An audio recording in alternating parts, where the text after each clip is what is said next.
Le Grand Matin Sud Radio, 7h, 8h30, Benjamin Glaise. 7h43, l'édito politique. Bonjour Françoise de Gois. Bonjour Benjamin, bonjour à toutes et à tous. Bon, on parlait des élections législatives, forcément avec cette campagne, véritable guerre éclair. Et selon vous, Françoise de Gois, le Rassemblement National semble marquer le pas. Oui, alors ça n'est pas le Rassemblement National ce matin, Benjamin, c'est le renoncement national. Et pas un renoncement, mais plusieurs. D'abord la baisse de la TVA sur les produits de première nécessité, hop, reportée.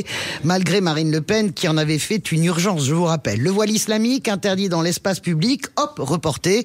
Jordan Bardella s'est contenté d'un lapidaire, ça reste un horizon. L'abrogation de la réforme des retraites, hop, reporté, avec un réel cafouillage. Qui croire en fait, Jean-Philippe Tanguy qui dit que ce sera à l'automne, Jérôme Sainte-Marie qui parle d'un temps long, alors là on met ce qu'on veut dans le temps long, vous voyez, ou Éric Ciotti qui lui affirme qu'elle ne sera peut-être pas abrogée. Renoncement, mais pas du tout, répond le Rassemblement National, et tous ceux d'ailleurs qui le soutiennent médiatiquement, il y en a beaucoup et de plus en plus.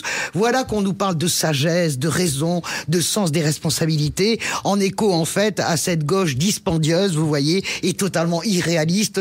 Ils ont cloué le chiffre, ça vaudra 300 milliards. Personne ne se demande s'il faut calculer, hop, c'est comme ça, c'est 300 milliards. Voilà. Donc c'est normal, c'est une campagne, mais on rappelle que ces mesures, moi je le rappelle, ont été portées il y a encore 15 jours par Jordan Bardella, qui lui se retranche derrière ce fameux audit, cet audit, Benjamin, qui doit dire où en sont les comptes publics, l'arbre censé cacher la forêt des renoncements. Bon, vous l'avez compris, c'est le pied sur le frein avec une véritable nervosité de Jordan Bardella qui l'a formulé de façon assez étrange. Je n'irai pas à Matignon si je n'ai pas de majorité absolue. A priori, ça paraît frapper au coin du bon sens. Et pourtant, cet argument utilisé à cet instant de la campagne ressemble à un aveu de faiblesse. Pourquoi ? Parce que généralement, on l'utilise entre les deux tours pour galvaniser les troupes et redonner une dynamique jusqu'à l'arrivée. Et ça, c'est un mauvais signal. Oui, l'utiliser maintenant, c'est comme si on envoyait comme message subliminal, de toute façon, nous ne l'aurons pas, cette majorité absolue.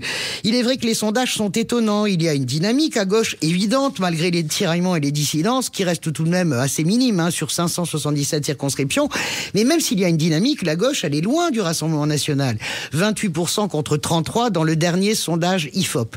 Ce qu'on peut voir, c'est qu'elle progresse fort parce qu'elle a fait l'union et que le RN se tasse un petit peu, mais à minima à peine 1 ou 2 points. L'état-major de Marine Le Pen, en tout cas, il sait parfaitement lire les sondages, ce qui explique aussi les propos d'un Jordan Bardella, certainement pris de vertige face à une situation pareille.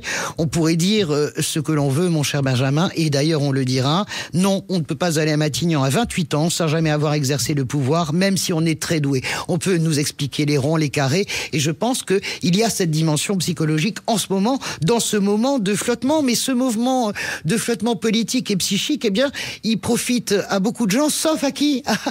À la majorité, qui est toujours coincée, 10 points derrière la gauche, 18-28, et je vous laisse calculer 15 points derrière le Rassemblement National. Mais à part ça, Emmanuel Macron continue de parler, 2 fois, 3 fois, dans la presse écrite, la radio. Macron parle et la majorité baisse. Merci à vous, Françoise de Gois.